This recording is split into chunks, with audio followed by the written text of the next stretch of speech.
Are we ready, Fonzie? We're ready. All right. Hello. Welcome, everyone. Greetings. It's PowerLunch, and it's a big woohoo, right? Woohoo! I'm Lisa Olsonowski with Office Centers and Virtual Office Centers, and want to welcome all of you to our PowerLunch today. It's so much fun. I mean, how many valued clients and awesome people are in this room, and even some new faces. So thank you so much for being here. Our CEO and owner is also in the house, so it's a big woohoo for her. Lori is our amazing, fearless leader.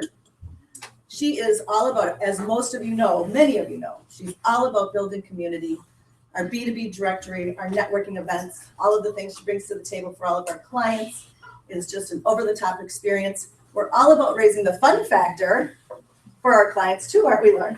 Woohoo! And we do a lot of woohooing. That being said, it is my pleasure to introduce to you today Connie Kroskin. Connie's been a valued client of Office Centers and Virtual Office Centers for 2 years. She has, as I've said to her many times, you have a positive energy that's contagious. We all feel it when you're in this place with us. So Connie is an expert trainer in the marketing arena. Her strategies are going to maximize your marketing effectiveness. That's a big move. You're going to get results and you're going to grow your business quickly. Some of the things that she hears most often from her clients are, wow, I've never thought of that. And I've never thought of it in that way. So we are very fortunate today to have Connie here with us. She's going to teach us everything we want to know about relationship marketing. Correct? Correct. The next big thing. Let's hear it for Connie, guys. Lori has a question.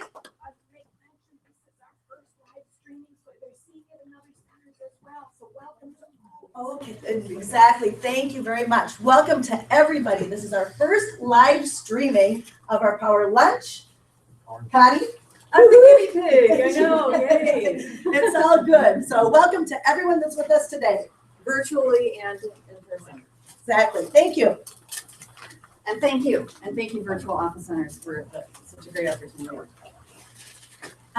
So I have a little treat for you on your tables. If you notice them, sorry for those people who are there virtually. A little Valentine's treat, just for fun. It was easy to create relationships when you were a kid, wasn't it? It seemed to, I know my son, you just had, no matter who he was sitting next to, if we would move him frequently, he was going to make friends. But when we take a look at, creating relationships in business, it's just not as easy for some people. So that's some of what we're going to talk about. So why do we want to create relationships? Shout some stuff out.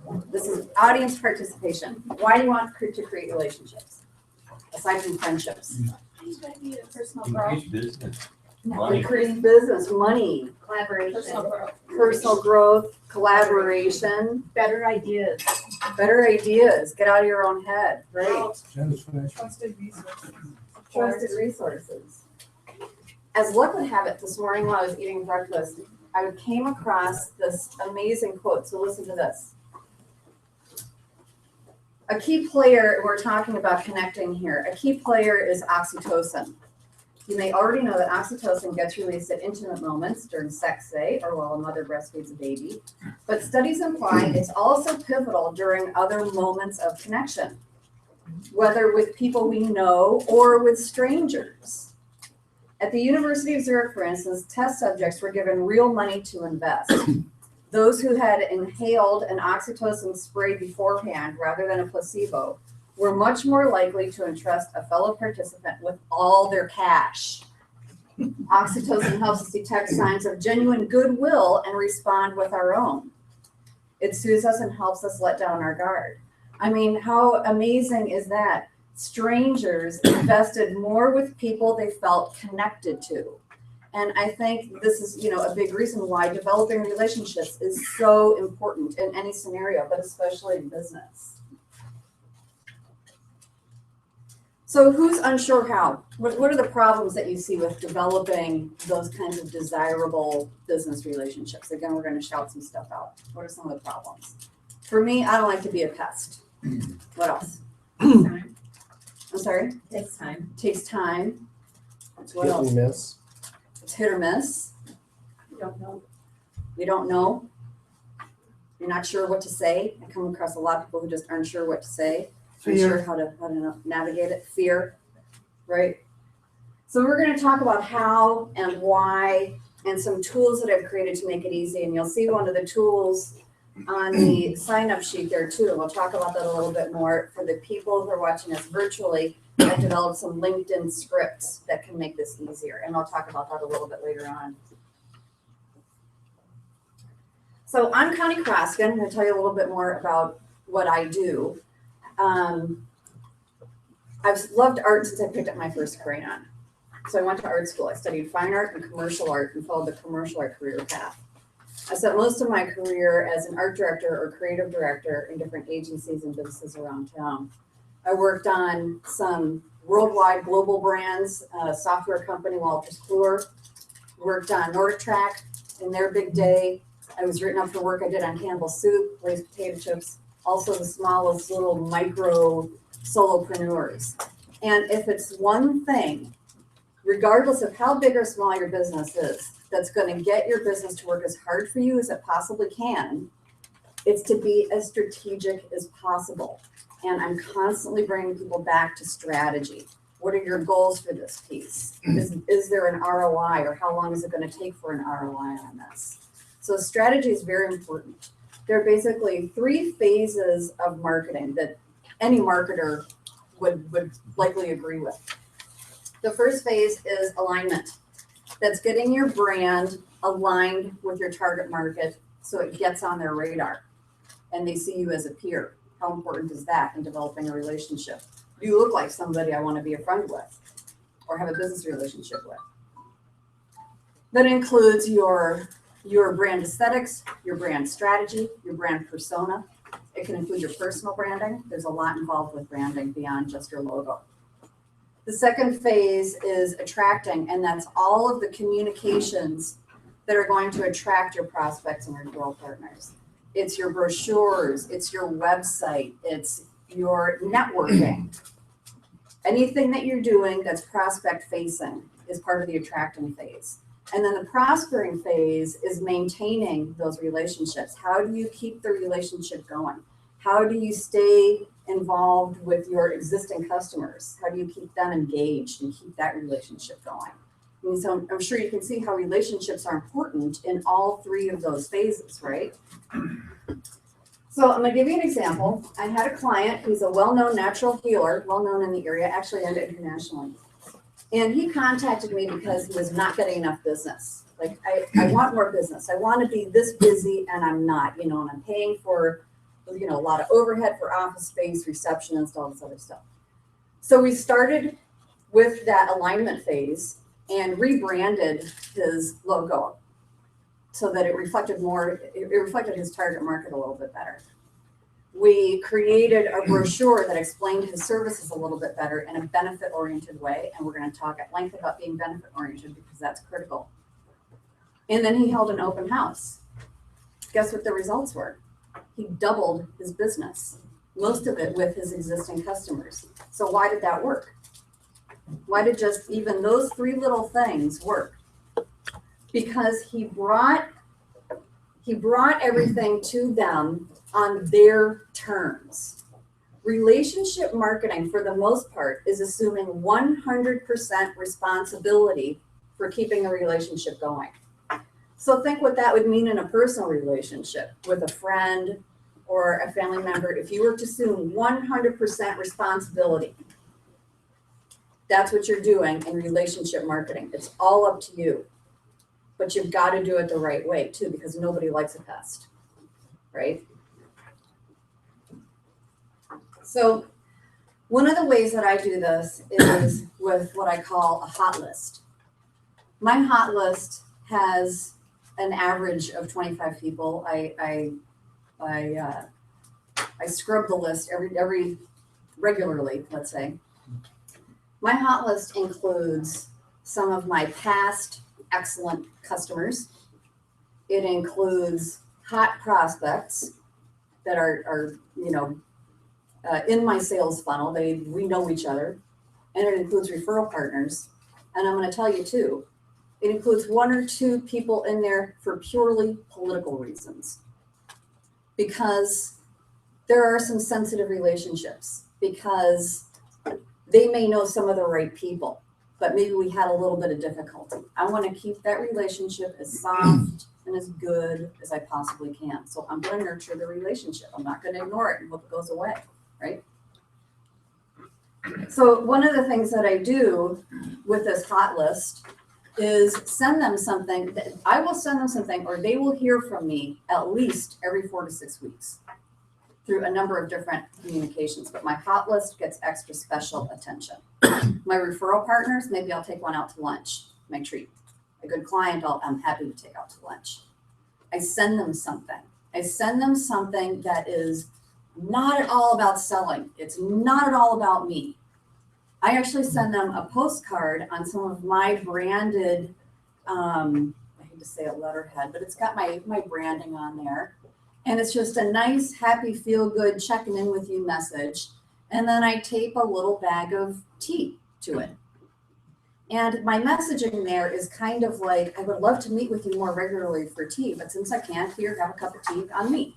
And there you go. It's another way to stay in touch.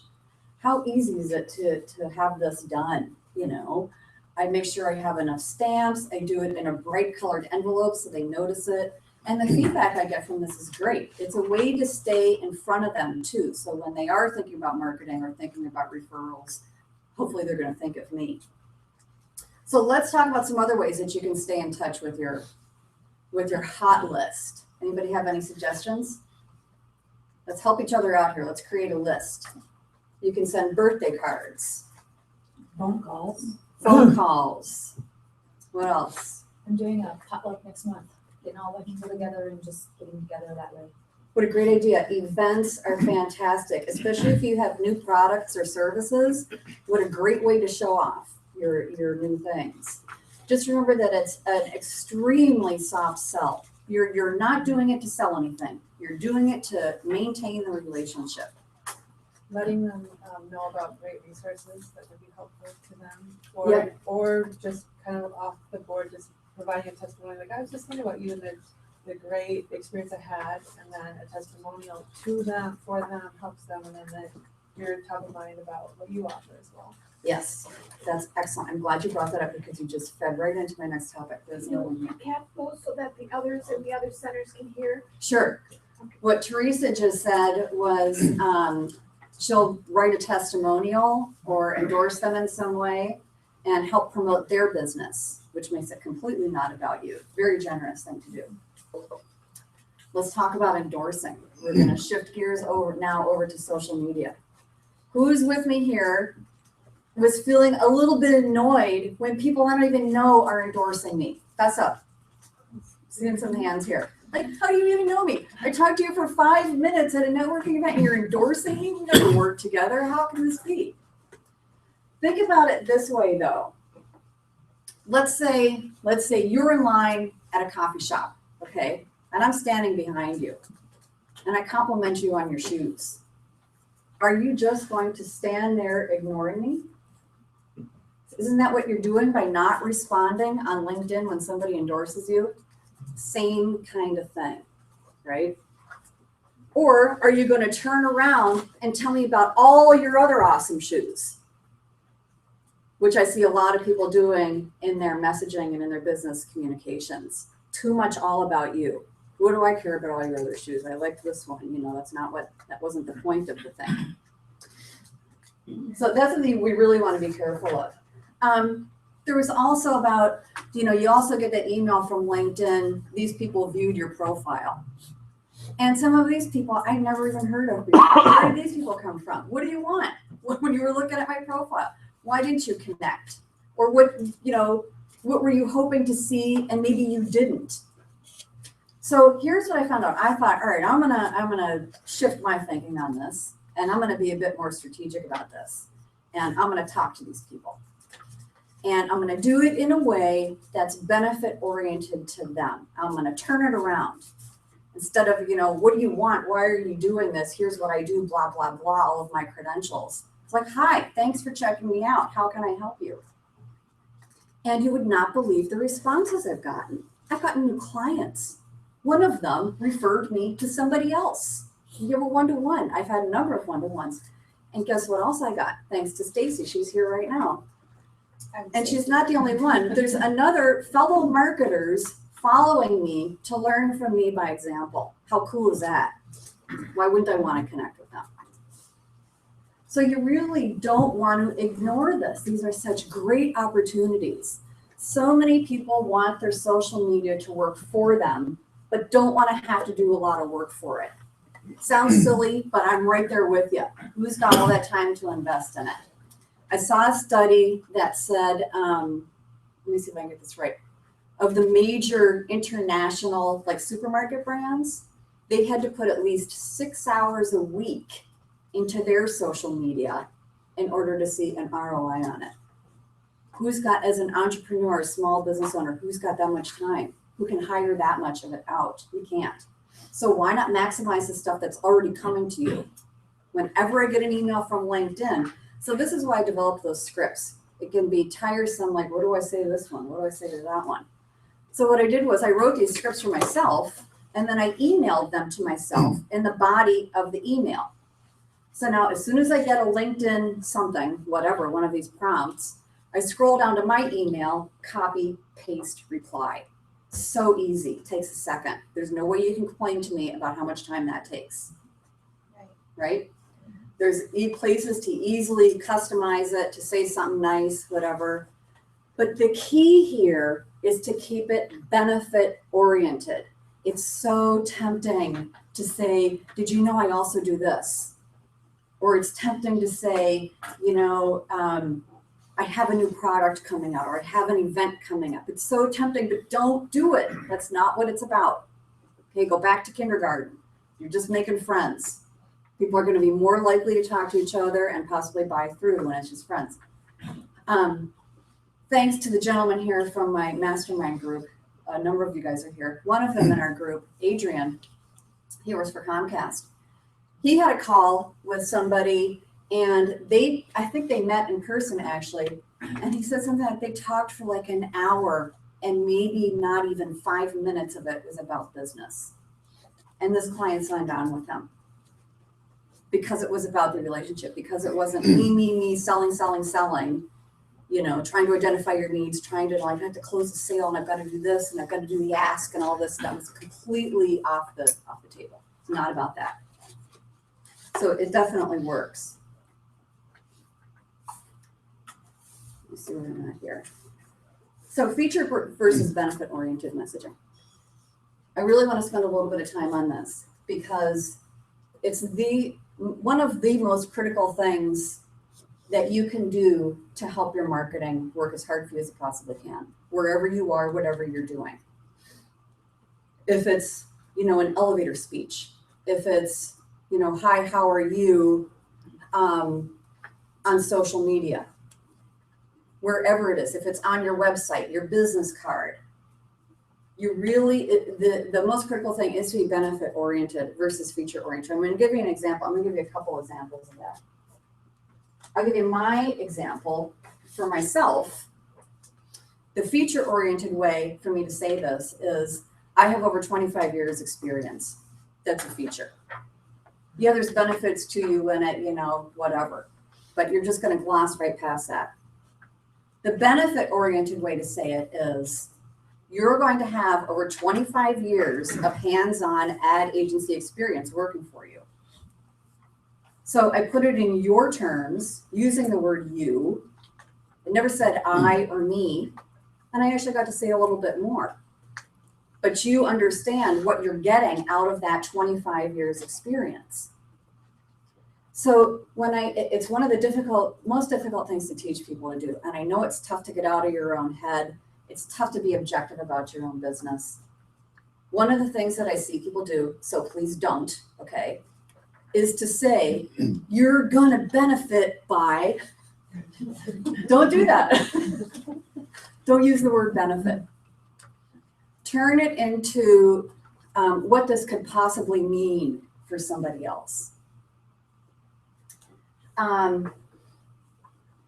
We want to speak to their target market, to your target market's drivers. So let's talk about what those drivers are. For the most part, there are behavioral drivers and there are emotional drivers. And I'll give you an example of that. Let's take a life coach, for example. A behavioral driver is, I'm an empty nester. So I'm going to go see a life coach to figure out how to maneuver through this. It's very outwardly focused. The emotional driver is, man, I'm feeling lonely. My kids moved out. I've got the whole house to myself. I don't know what to do with my time. I'm having a really difficult time, whatever. It's more inwardly focused. These are the important ones that you want to take a look at. Both are important. But when you look at these, when you look at your features, how do those relate to your target market's drivers? And I'm going to give you another example here to help kind of bring it home. These people are divorce wealth consultants, and this is what they have on their website. I'm not going to mention any names. This is right on the homepage of their website. With more than 40 years financial planning experience between them, our consultants bring a depth of knowledge to your divorce situation. Each of our consultants has also completed extensive study to earn their certified divorce financial analyst designation. How many of you lost interest and are thinking about going to get more pizza? When we look at the emotional drivers, you don't have to raise hands, but who's been through a divorce? I don't care how amicable it was. There's some footwork to do there, right? So here's the after version of that. Getting a divorce can be confusing and overwhelming, especially if you have kids. We'll help you make sense of it all while planning for your financial best interests. You'll have over 40 years of financial planning experience at your service that's backed with the Certified Divorce Financial Analyst designation.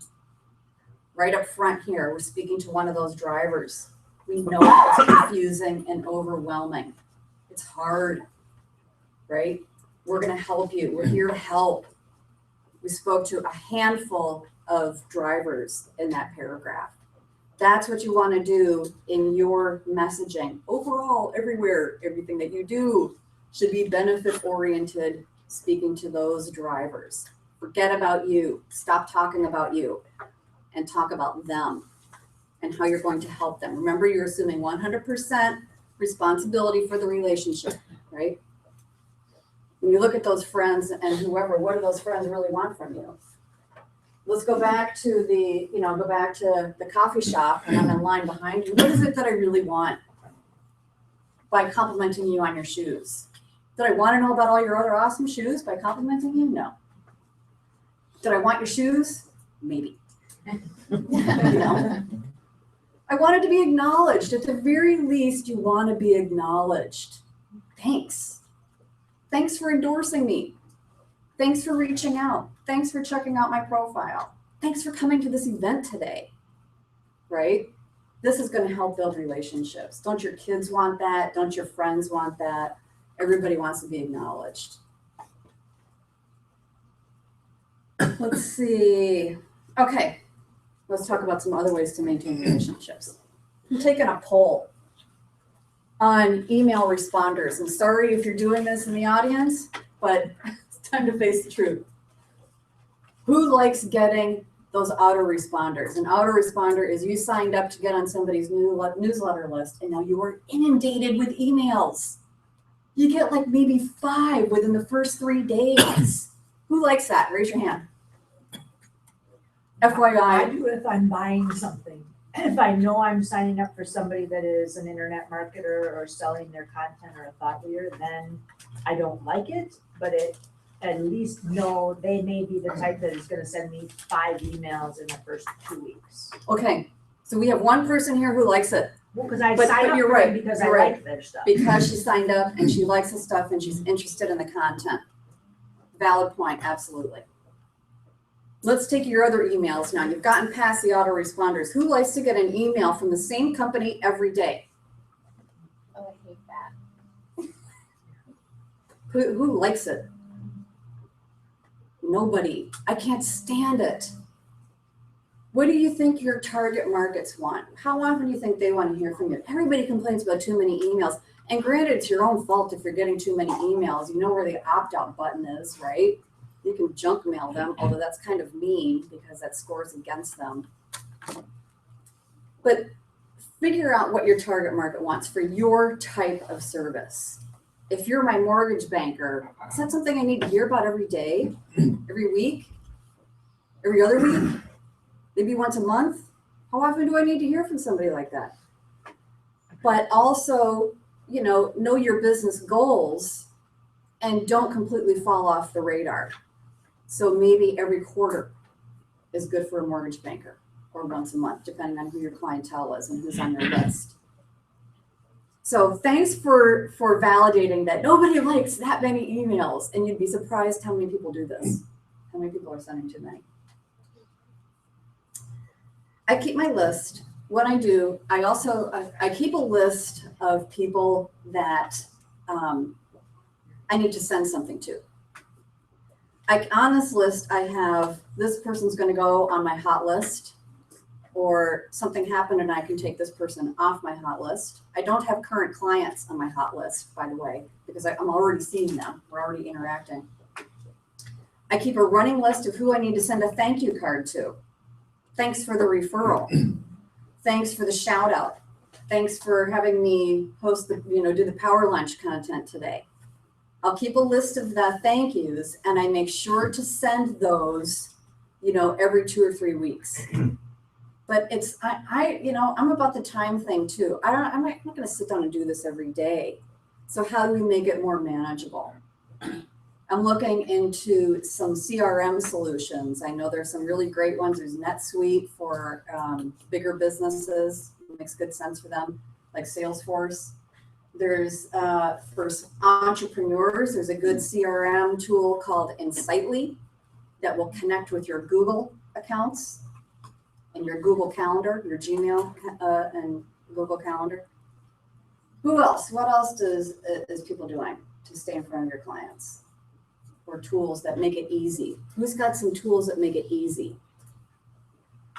I use send out cards to send out thank you notes and referral things, and gift cards, and Take the pictures. you can take pictures, or you can set up, I have a whole series of branded note cards that I send out. Send out cards is fantastic. If you aren't familiar, that's definitely worth checking out because it is so easy to use. I agree completely with that.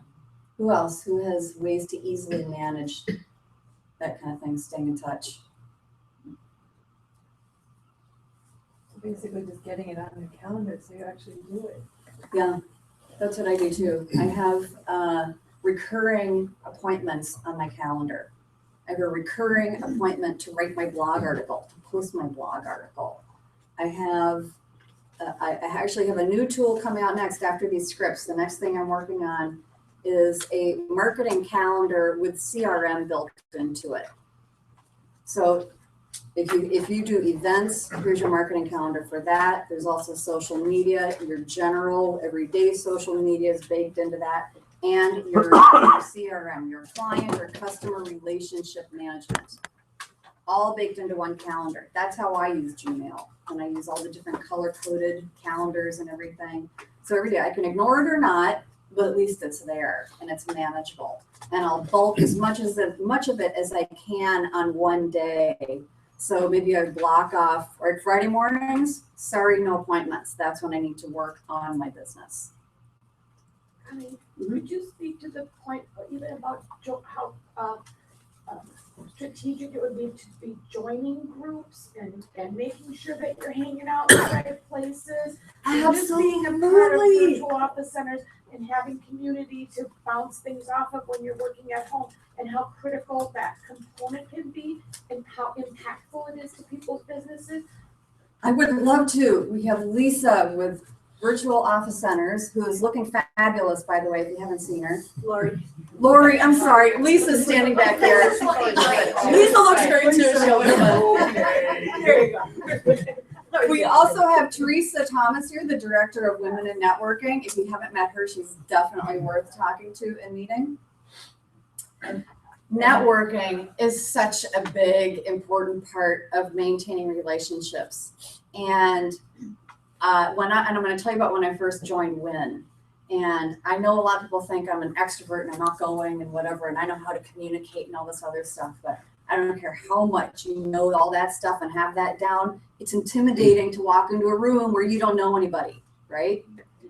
It was about a year into my membership when I looked around the full Golden Valley Country Club banquet or whatever room that is, you know, and how many tables, 10, 12 tables, 8 or 10 or 12 people at each table. And I looked at each table and I thought, I know at least 2 people at each table that is a friend or a client.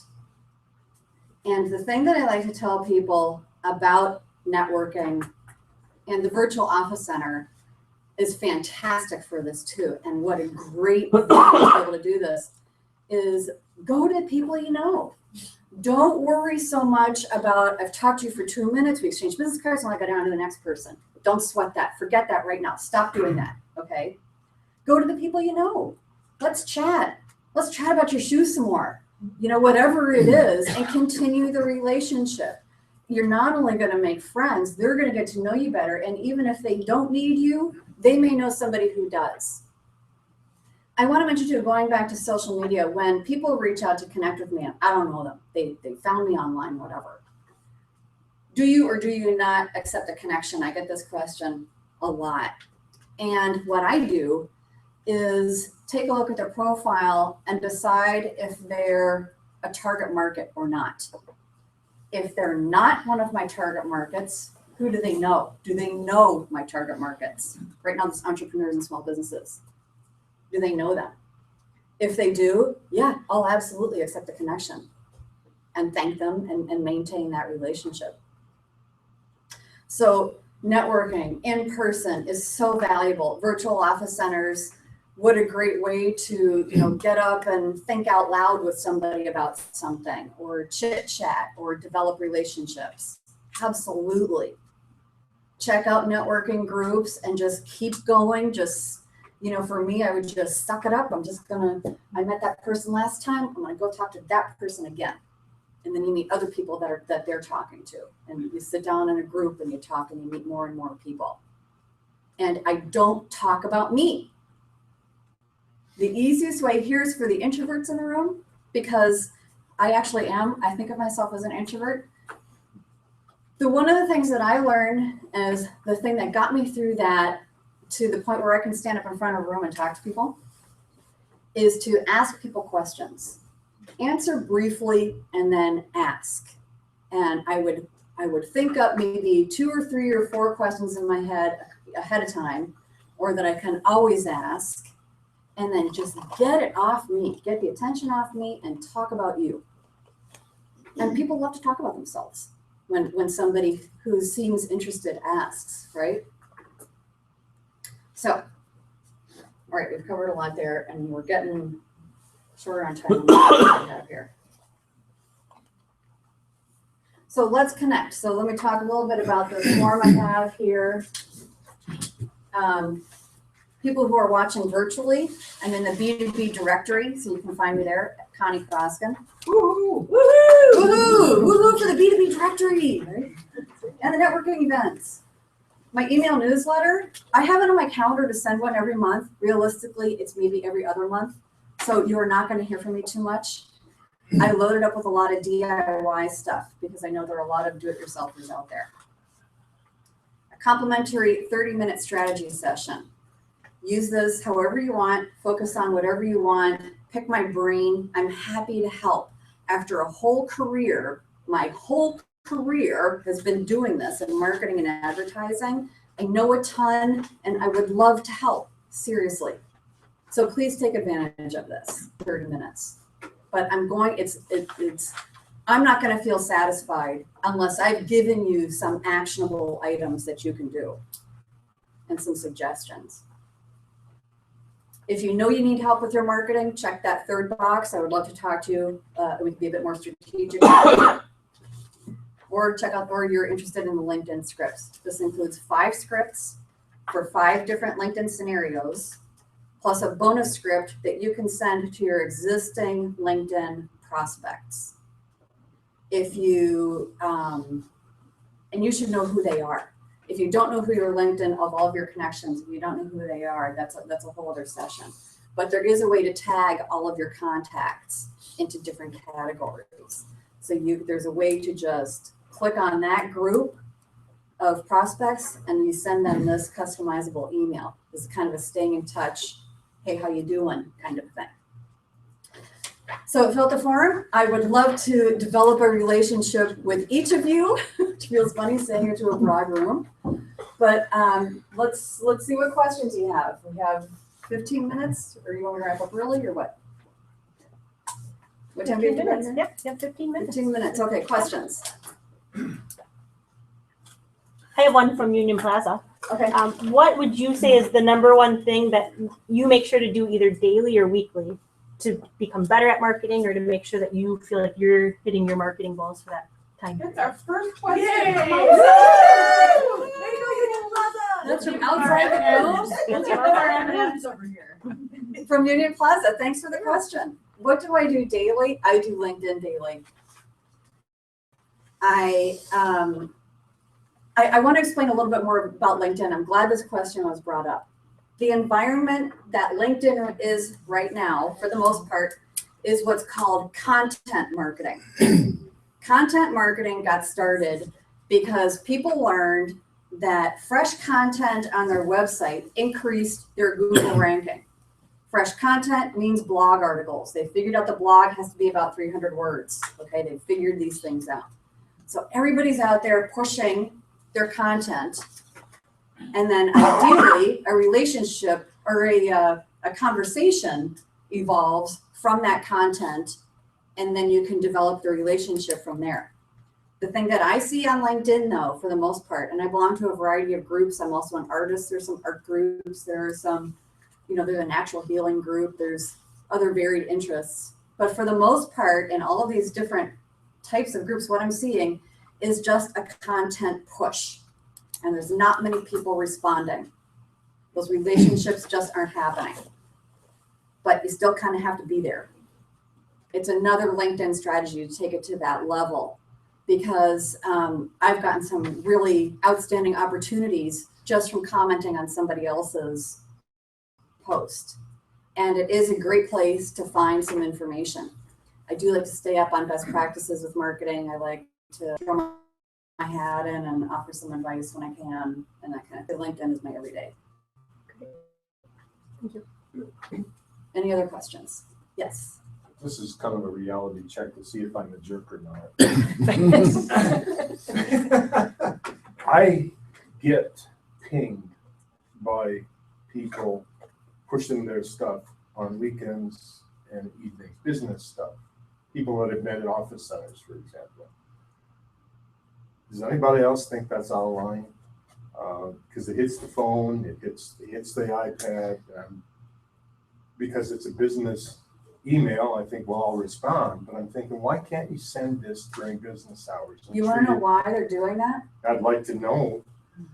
They're doing it, and I'm with you. I like to completely check out. I have my work time and I have my non-work time, and I like to check out from that. They're doing it because they discovered who have compiled all the information about how we function on the internet, have discovered that that's when we're online, that's when we're on Facebook, that's when we're catching up on emails and stuff. And so it's actually one of the better times to post your content on Facebook and on LinkedIn is evenings and weekends. Well, is it right? Am I the only one who resents that? I don't resent it, but I kind of feel like I'm not going to do anything about it until Monday. But is it I'm curious, because I actually send my email, my monthly email on a Saturday, because somebody once told me that there's so much traffic during the week, and I don't want to come across as a jerk. Yeah. But I know that somebody can choose whether they want to read it or not. So I don't have a call to action, or I'm not making a request of somebody. Well, here's where the point I didn't probably make clearly. I don't have to read it. But I get alerted to it and I go to my phone and I say, I wonder if this is a client or a friend, and it turns out it's a business person who's saying, you know, I'm more important than you are because I'm interrupting your weekend. I think I'm sorry, I don't recall your name. Kathy, believing this is the best time to send you something and believing that you're gonna see it here. I'm gonna come back to you, but Okay. I'm gonna go off topic for 1 second, but I think it's gonna help me make my point, okay? I have a little bit of ADD in me, okay? My son has a big amount of ADD in him. But for one of the ways it presents itself is in the mornings, especially Monday mornings, I have a really hard time focusing on the work that needs to be done. And like once I get on Facebook and whatever, it's shiny object syndrome and whatever, and I'm all over the place. What I learned from that is we're in our right brain mode, that more spatial visual mode in the evenings and weekends. When we're in our work mode during those working hours, we're in our more left brain analytical mode. It's easier to process that information. For people like me, and I once heard that 85% of entrepreneurs have ADD, so FYI, I'm not alone in this room, okay? It's asking a lot to send your newsletter on a Saturday, for me to shift gears out of my right brain, free thinking, free flowing mode into my left brain analytical work mode. And that might be what you experience and why you don't like it. And I think that's also good enough reason not to send stuff on evenings and weekends. I heard the best time to send your email newsletter is on a Tuesday or Thursday, Wednesday, or Thursday between the hours of 11 and 2. That's what I do. I try to stick to that. Go ahead, you had a question? I just have heard that exact thing where, you know, you'll get something at an off hour and it'll ping your phone. And my answer is on the, you know, weekends or even I turn off those notifications, number one. But even if I do have them on and I look and I say, oh, well, that's nothing I'm going to worry about. But I don't send out newsletters currently, but I know I'm dealing with people on the West Coast and the East Coast. I get things at all different kind, and even with those changes. So I guess I don't really have a big problem with it. But I mean, if it is, you know, if it bothers you, I turn off the phone or at least turn off those notifications. Right. That's my answer. And I actually think you can specify which people you Yep. want. Absolutely. You know, so if it, you know, You can set your own notifications. right. For That specific is, people. especially for weekends or evenings, Yep. you can specify. We have time for maybe one more question? David? Connie, I think it's important for you to talk to the group about your social media skills and how you've helped many people with LinkedIn and many of the other social media. Sure, thanks. One of the most important things on LinkedIn, aside from being nice and responding and replying, is your LinkedIn profile. That's one of the first things I look at. That's one of the first things most of us look at when you have a new business connection. And if you're going to connect for 5 minutes or not, or those people who are browsing your profile or endorsing you. There are basically 3 different types of LinkedIn profiles, and I'm overgeneralizing here, okay, for the LinkedIn experts, and we have some excellent LinkedIn experts out there. But generally, the 3 different types of profiles are the job seeker, and that's more of a resume approach. There's the C-level, C-suite, who really just needs a paragraph. They don't need to prove anything to anybody. That's just like informational only, big shot, whatever stuff. And then the third kind is for the business owner or entrepreneur. And these, I would have to say, evolve maybe every 6 months to a year. So if you haven't refreshed your LinkedIn profile in that amount of time, you want to take another look, okay? Because we're recognizing that this is another opportunity. This is another opportunity to be benefit oriented. Brag yourself up some. Fill out your profile. Because you can't be the one, blah, blah, blah, all my shoes, right? You can't do that. LinkedIn's your opportunity. So fill all that in. Fill in your awards, fill in your volunteer work. That's important to people. And be benefit oriented and have some marketing in your profile too. Feel free to look at mine and model it after that if you want. But I will tell you, there again, the most important thing is to be benefit oriented and have a call to action. Okay, one of my pet peeves. A call to action is a directive. It's not this cushy, watery paragraph thing. It is a very specific call to action. It's a directive. Tell people what to do. Call today. Buy now. Click here. Okay? Have a call to action. You're taking 100% responsibility for the relationship. Tell them how you want it to go. Tell them what to do. Okay? What else? Maybe one more question? I do have one other one from Okay. Union Plaza. From you. No M&Ms going over there. We've seen a focus, of course, on LinkedIn. Do you recommend using all social media, as far as Twitter being a good marketing tool, Instagram? Are there benefits of getting to know each one and seeing how that kind of works for your business, or your benefits on, or your thoughts on which one's the most beneficial? That's a question that's tough for me to answer because I don't know what you do. Okay. That's when you really want to be strategic about. Facebook is not for everybody. But if you're going to use it, there are ways to use it. Twitter is not for everybody, but it can be really profitable. But if you're not the type to, I'm in coffee, we have a coffee shop here and awesome shoes in front of me. If you're not that type, don't sweat it. There are ways to make it easier, but it really depends on your target market. Think about who your target markets are and where they are and when would they want to hear from you. Do they want to hear from you on evenings and weekends? Right now we're hearing really no. So be somewhat, absolutely. So be strategic. Think about the ROI. Is the amount of time you would have to invest in it worth your while? Great job. Okay, let's hear it for Connie. Thank you so much. Thank you again so much to you guys at Virtual Office Centers. I have only great, wonderful things to say about you guys. We do about you too.